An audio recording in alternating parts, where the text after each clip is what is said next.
These final four episodes, and we won't air this until after they drop, but there were some major twists, including John Sterling's death. What were your reactions to that happening? I know readers of the book probably won't be surprised, but still, it's always a shock to see.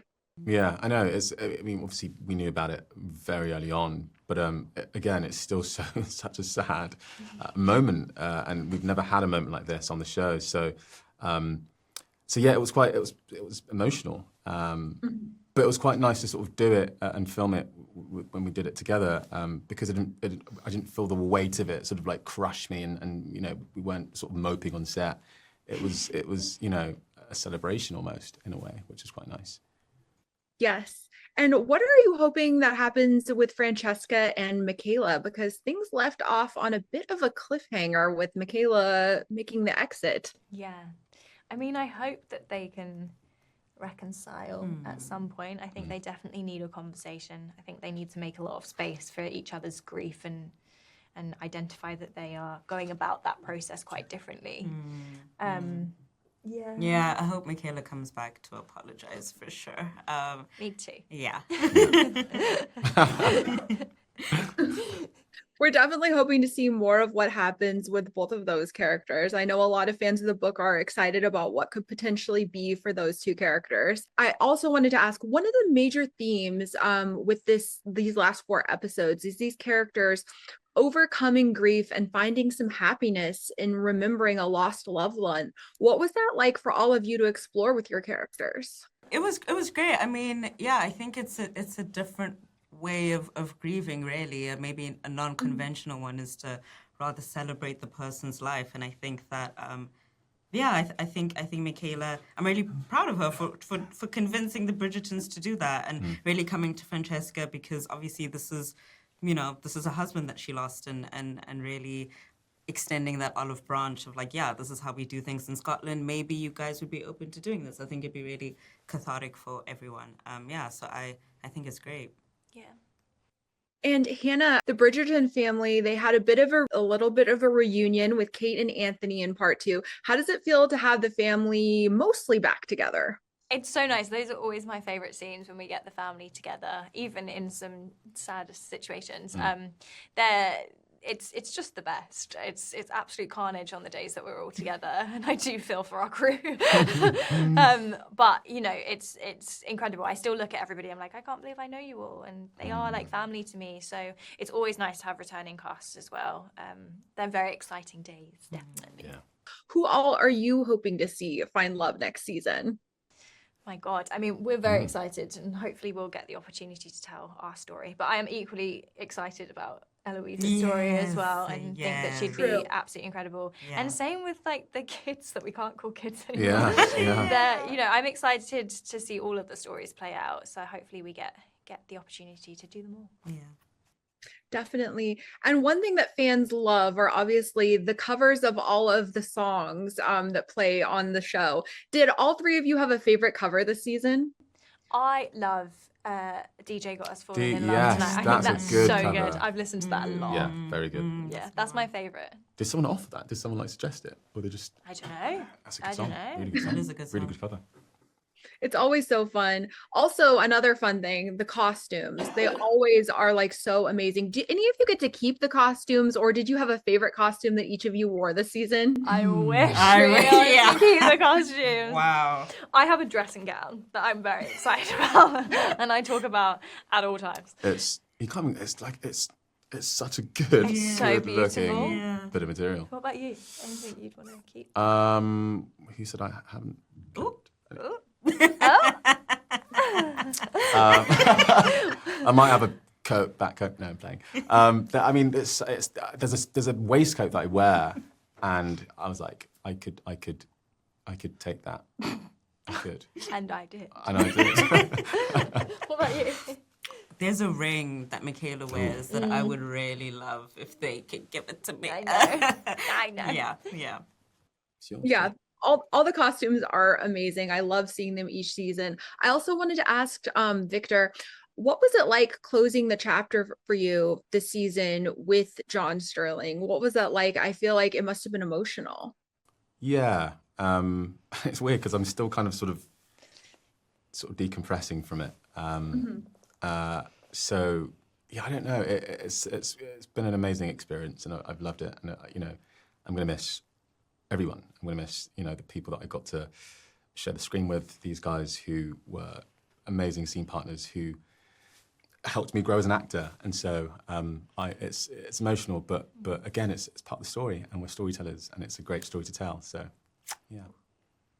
And could you each describe this season in one word each? Cinderella, sorry, cop out. Done, your turn.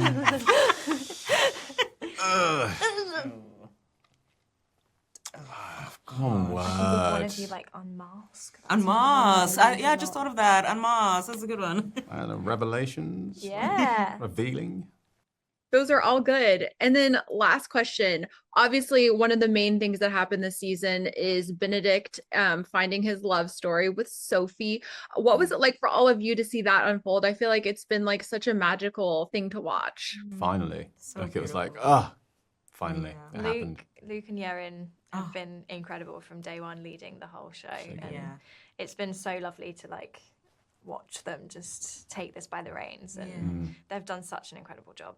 So great to chat with you both. Congrats on the season. I just have to start off by saying, Katie, a lot of fans, including myself, have followed you since your Harry Potter days. They're so excited to see you in this season of Bridgerton. How has it felt seeing that reaction?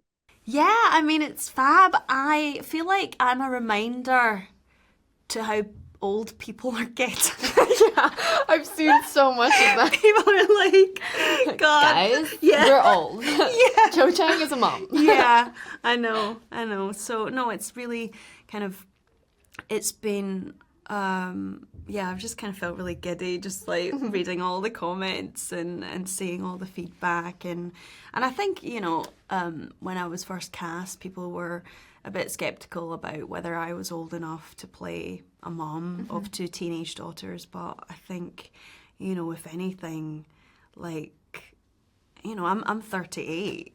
You know, it's completely plausible that I could have two teenage daughters, especially in that era. Yeah. You know, so yeah. Sorry, guys, but we are getting old. Isabella, I also have to say, fans are obsessed with Posey. What are you hoping for in future seasons? We won't air this until after this airs, but it seems like Posey might have found a new love. She has.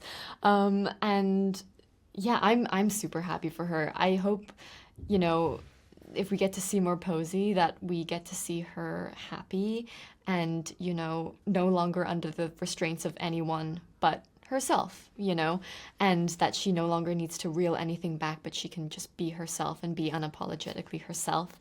And I hope she is really happy and in love and has someone who encourages her yapper mentality. Yeah. Fingers crossed for that in the future. Now, Katie, I have to say, I love Lady Araminta as a villain. I love like complex female characters. I feel like she might be a bit misunderstood.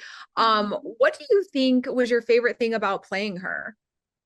I think, there are so many great things about playing her. You know, aside from the amazing costumes that I got to wear, and you know, just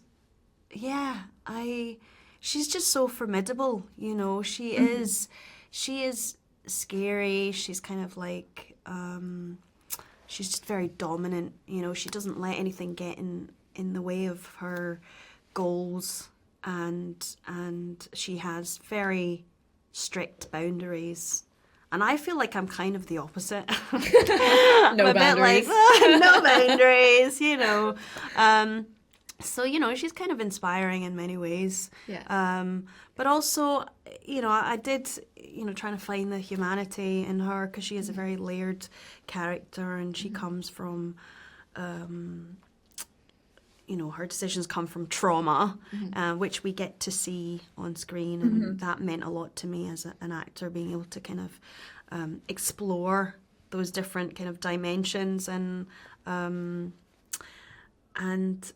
yeah, there's just like, yes, I I, as the actor, kind of sympathize with her because I have to, because I can't see her as a villain if I'm gonna be trying to find her motivations and stuff. But obviously, like, her behavior is completely unjustified. Like, it's cruel. It's not.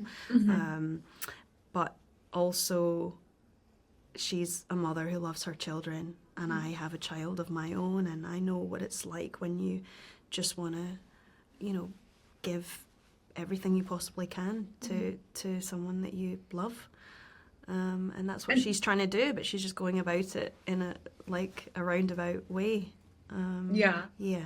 Are you hopeful that maybe she could have a redemption arc in an upcoming season, maybe find love? I feel like maybe she could atone for her sins. Yeah, absolutely. Yeah, I think she she needs just some needs love to in her find someone who understands her and gives her a bit of love and for her to find her pinnacle. The pinnacle of it all. No, one thing you brought up was costumes. Isabella, I love Posey's costumes. Did you have a favorite costume this season that you wore? And did either of you take any of the costumes home? None of the costumes, but I do have some dance cards.